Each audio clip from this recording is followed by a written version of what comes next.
Nous allons lire un extrait d'une pièce inachevée de Witold Gombrowicz, certainement la plus autobiographique et la plus touchante, qu'il avait titrée « L'histoire avec un grand H, une opérette ».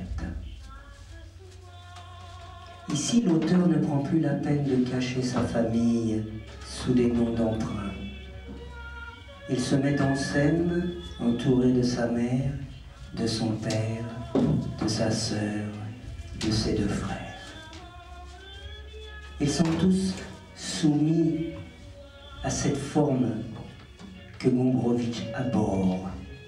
Honneur, devoir, vertu, virilité, conduite chevaleresque, générosité, foi en Dieu. Tous lui reprochent de n'être qu'un va-nu-pied et d'aller pieds nus avec le personnel des cuisines. Toute la famille se transforme en jury d'examen pour lui faire passer l'examen de maturité. Et tous se déchaussent pour ressentir quelle liberté ou quel relâchement s'empare de nous lorsque la chaussure est enlevée.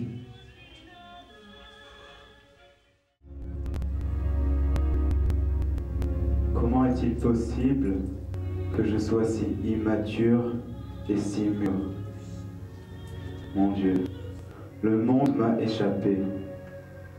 Le monde est à Dieu monstrueux pour notre irréalisable besoin de sens, de justice, d'amour.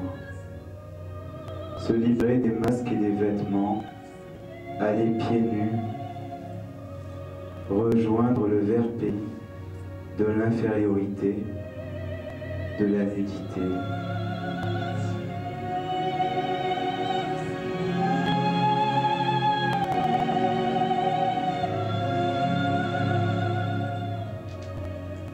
Witold! Witold, mon petit! Où es-tu, mon trésor? Où es-tu, Witold? Witold! Mais où est-il, ce Witold? Où est cette maudite? Witold! Witold! Je vais tomber malade. Je me sens de nouveau plus mal. Basse d'eau, ma thyroïde, mon mal de basse d'eau. Pourquoi j'ai un pitosia? À quoi bon gémir? Pour monter? Jamais personne ne s'est moins plaint que moi. J'ai horreur de me plaindre. Je ne sais pas me plaindre en général. Je n'ai pas parlé. Mais le médecin a dit récemment que j'allais plus mal. Enfin, ça n'a aucune importance. C'est égal. Mais Witold, il aurait fait c'est certain pour rendre encore plus malade. Est-ce que tu le fais exprès? Toi aussi, tu pourrais attraper les pires maladies physiques et morales. N'entends pas ça? Qu'est-il encore arrivé? Il est de nouveau rentré de l'économie de ce je sais, le fils immoral de notre concierge. Avec son camarade. Son camarade? Pardon, il y a quelque chose qui m'échappe. Je comprends pas.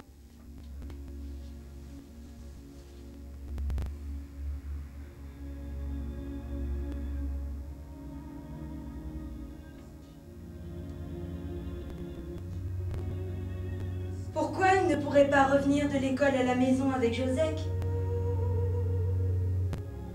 Puisqu'ils sont à la même école et rentrent tous les deux à la même maison. Mais tu ne comprends pas, Réna, que la contagion, les microbes, ce garçon est absolument quelconque. C'est un fils de concierge et d'un concierge alcoolique. Avec le fils du concierge. Pierre Pêtre, le concierge. Charmante idylle. Tu exagères. Dans notre famille, on ne prend pas de cancer. On n'est pas prétentieux. Et d'ailleurs, si c'est un brave garçon... Ah, ma thyroïde.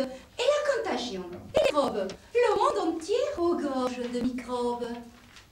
De l'hystérie. Il ne faut pas exagérer. Ta mère demande pourquoi tu te promènes sans souliers. Tout le monde porte des souliers. Seuls ceux qui n'ont pas de souliers. Qu'est-ce qui te prend? Je demande. Je demande. Je demande ce que cela signifie. Je te demande tranquillement à quoi ça rime. D'où vient cette pose? Est-ce une manie? Un désir d'originalité? Où y aurait-il là-dessous quelle philosophie? Tu ne vois pas que tu me ridiculises? Moi aussi. Un pied, parole. Un va-nu-pied. Te rends-tu compte que va de tous les deux, moi et toi? Microbes bacilles, microbes partout. De ton pied nu, tu foules la terre. Oh, le saleté, le ruisseau et la poubelle et pourriture. Comment peut-on de son pied nu toucher le monde? Rends-tu compte de ce que c'est l'autre? Pourquoi promener sans souliers? De la narrative. Doctrine et théorie, tout ça. Théorie et désordre. Doctrinaire. Regarde, c'est la vie. Si tu ne casses pas la gueule aux autres, ils te la casseront la gueule. Va nu-pied, va nu-pied. Le pire c'est guère, je tombe sur notre cousine, la comtesse, et là, et là, me demande quelle est cette idylle nu-pied que met notre pauvre Vitold sur un air de cornemuse. On dit le chiennerie.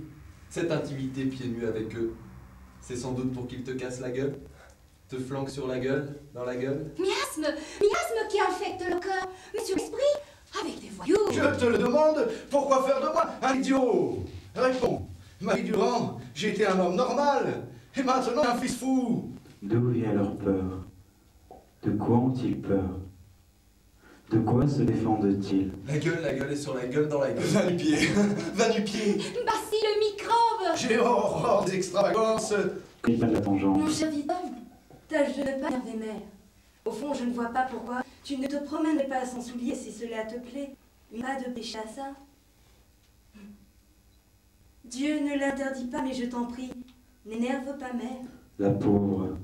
Pourquoi Je trembler? t'en prie, cède à ma prière, si tu n'as pas de raison particulière de te promener pieds nus. Pieds nus. Pourquoi est-ce que je me promène pieds nus? Tu as 17 ans. Tu as 17 ans. Tu as 17 ans. 17 ans. Tu as 17 ans. J'ai 17 ans. Tu ne passeras pas l'examen de maturité. Maturité. Maturité? Maturité. Maturité. Je ne passerai pas l'examen de maturité. Comment peux-tu passer nu-pied l'examen de maturité? Bon, je ne passe pas l'examen. Et puis après, quelle importance? Comment passera-t-il l'examen de maturité? Comment, petite tête éventée, pourrais-tu passer l'examen de maturité? Comment ferais-tu mon trésor pour passer l'examen de maturité? C'est l'examen de maturité. Quoi? Comment? C'est l'examen de maturité. C'est l'examen de maturité. Vitold, c'est l'examen. L'examen de maturité. Nom et prénom. Witold Gombrowicz. C'est bien ça. Ça va. Le candidat, mesdames et messieurs, mes chers collègues, sans avoir accompli des progrès brillants, a passé tranquillement d'une classe à l'autre. Et dans ses études, il se débrouillait. Mais un point reste à éclaircir. Est-il normal? Je n'ai pas besoin d'attirer votre attention sur un détail qui... Ah oui. Oui. Ah oui. Peut-être daigneras-tu m'expliquer? Je te prie de me répondre. J'exige une réponse. Je demande et j'exige une réponse à ma question. Une réponse simple et droite, car je suis un homme simple et droit. Je te prie de me dire comment tu pourrais passer l'examen de maturité, car tu vas te présenter à l'examen de maturité. Et moi, j'exige que tu le passes, cet examen. Je te le demande. Crois-tu que tu vas passer cet examen si tu te présentes nu-pied et si tu te comportes en Olibrius?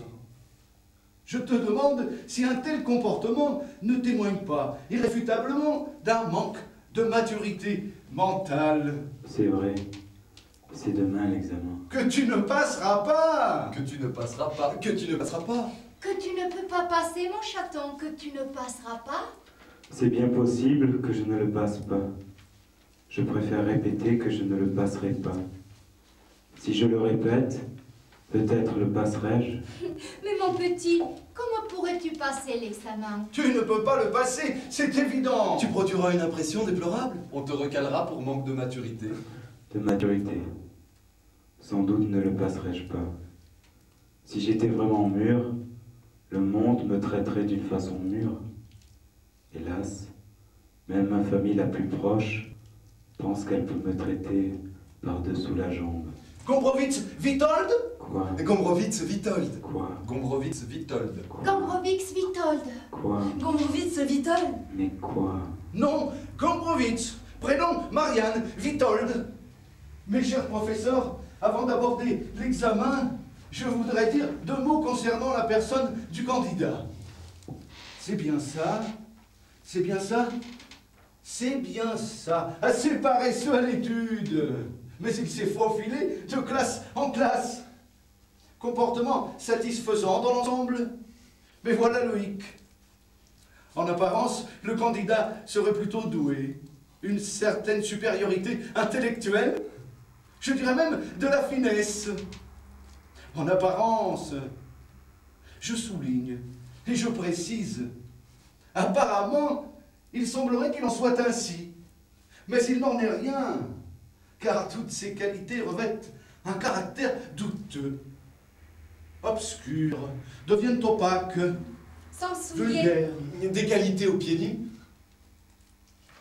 Assez intelligent, mais anarchiste et égotiste. Égocentrique aussi. Il ne peut imaginer qu'il n'est pas le nombril du monde. Mais en même temps, il sait qu'il n'est que néant. Il ne croit en rien, refuse les croyances, est insensible à la foi. Il se méfie de la raison. Le monde, pour lui, n'est qu'une aventure aléatoire, une trame sans chaîne. Il vit à l'aveuglette comme une taupe aveugle. Tout comme l'amibe tend vers la lumière, sa pensée tend vers la vérité. Avec le naturel du chien qui satisfait ses besoins, il est, lui, sublime ou profond. Avec le naturel du papillon qui vole, il est, lui, conscient. Avec le naturel du chien qui aboie, du chat qui miaule, il est, lui, noble. Il a peu de lecture, et pourtant, il sait des choses. Mais que sait-il? Il a un savoir, mais quel savoir? Peut-être pressent-il quelque chose. Peut-être discerne-t-il quelque chose. Monsieur le proviseur pardonnera cet accès spontané d'hilarité qui avait clenché la tenue si étrange du candidat. Je partage entièrement l'avis de monsieur le proviseur quant à la nécessité d'examiner sa maturité mentale. Avant d'interroger le candidat dans les rues matières, langue française et histoire, je n'irai sonder plus avant son état spirituel et mental. Veuillez me dire, je vous interroge en tant que guide, en tant que directrice spirituelle. Veuillez me dire si vous reconnaissez que l'unique sentier de l'homme est le sentier de la vertu, du devoir, de la foi. Comprends-tu ce qu'est l'honneur? Comprends-tu ce que c'est qu'être un homme? Accomplir sa vocation d'homme viril. Sais-tu ce que c'est que d'être chevaleresque, élégant, généreux? Sais-tu te montrer aimable envers les autres? Il se balance d'un pied nu sur l'autre. Peut-être dans ce cas particulier, conviendrait-il que nous nous rapprochions un peu? Quelque chose de plus intime. Eh bien, mon enfant, tu vois, moi aussi j'enlève mes souliers. Parlons comme ça, entre nous. Mesdames, messieurs, les professeurs, en raison de ce cas psychique particulier, je vous prierai de bien vouloir vous déchausser afin d'encourager le candidat et de l'aider à vaincre ses difficultés. Faut-il aussi enlever les chaussettes? Bien sûr, bien sûr. Eh bien, tu vois, mon enfant, nous voilà tous nu-pieds maintenant. Tous nu-pieds. Tous nu-pieds, tous nu-pieds, Et en avant. Tralala. tous nu-pieds. Hop hop hop là là. Tralala. Qu'est-ce qui se passe? Mais c'est mon père, ma mère, ma sœur, mes frères. C'est répugnant. Écoute, mon enfant, maintenant je te le demande, nu-pieds. Éprouves-tu de la répugnance pour le monde, pour les hommes? De toi à moi, es-tu capable d'avoir peur de la vie? Es-tu capable d'être lâche, de fuir, d'esquiver, de te défiler? Es-tu capable de tromper autrui? Oui, j'en suis capable, maman. Sais-tu que Dieu n'existe pas? Es-tu capable de croire en quelque chose qui n'existe pas? Oui, j'en suis capable. Es-tu capable d'être superficiel, d'éviter le fond des choses, l'essence de l'être, de glisser volontairement à la surface? Oui, oui. De toi à moi, mon garçon, serais-tu capable d'être honnête, honorable, irréprochable comme moi, avec un salaire mensuel de 15 000 zlotys? Es-tu capable de saisir quelqu'un à la gueule afin de plaire aux femmes? Comprends-tu ce que cela veut dire plaire aux femmes? Comprends-tu ce que cela veut dire un homme viril? Sinon c'est que tu es encore puceau. Sais-tu jouir? Conquérir? Oui, oui, je comprends tout cela. En Oui. ce cas, tu as passé l'examen. L'examen de l'immaturité. Mon cher fils, je te félicite. Tu as passé l'examen de l'immaturité avec la mention très bien. C'est le plus beau moment de ma vie. Et moi, je te ferai cadeau de la montre en or de mon arrière-grand-père. Tous nu-pieds. Et hop là, tous nu-pieds. Es-tu capable d'avoir peur? Avoir peur dans l'écœurement? Être écœuré dans la peur? Peur, peur, peur. Oui, Sais-tu ce que c'est qu'être un homme? Sais-tu être homme avec les femmes? Sais-tu violer? Sais-tu ce que c'est que le viol? oui, je le sais très bien. Dis-moi si tu peux, sans alarme, vivre en homme honnête et prospère toute ta vie. Oui, Nous sommes fiers de toi. Tu as passé l'examen. Avec la mention très bien. L'examen de l'immaturité.